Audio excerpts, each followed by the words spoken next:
வணக்கம். நாடாளுமன்ற தேர்தல் தேதி அறிவிக்கப்பட்டதிலிருந்தே தேர்தல் பணிகள் தீவிரமாக நடைபெற்று வருகிறது.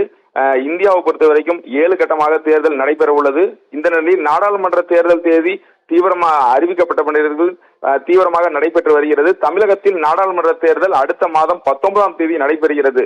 சேலம் மாவட்டத்தில் உரிமம் பெற்ற துப்பாக்கிகளை அந்தந்த எல்லைக்குட்பட்ட காவல் நிலையங்களில் ஒப்படைக்க வேண்டும் என சேலம் தேர்தல் நடத்தும் அலுவலரும் மாவட்ட ஆட்சியருமான பிருந்தாதேவி உத்தரவிட்டிருந்தார். அதன்படி சேலம் மாவட்டத்தில் துப்பாக்கியை உரிமம் பெற்று வைத்திருப்பவர்கள் காவல் நிலையங்களில் ஒப்படைத்து வருகின்றனர்.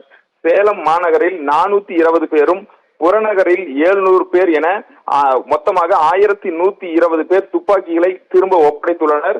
மீதம் உள்ளவர்கள் உடனடியாக துப்பாக்கிகளை ஒப்படைக்க வேண்டும். அந்தந்த காவல் எல்லைக்குட்பட்ட காவல்துறை அதிகாரிகள் அந்த கிராமங்களிடையும், அதாவது மலைப்பகுதிகளில் உள்ள மக்களிடையும் சென்று ஒலிபெருக்கி மூலம் துப்பாக்கிகளை மீண்டும் ஒப்படைக்க வேண்டும் என்று அறிவுறுத்தி வருகின்றனர். அவ்வாறு ஒப்படைப்பவர் மீது கடும் நடவடிக்கை எடுக்கப்படும் என்று எச்சரித்து வருகின்றனர்.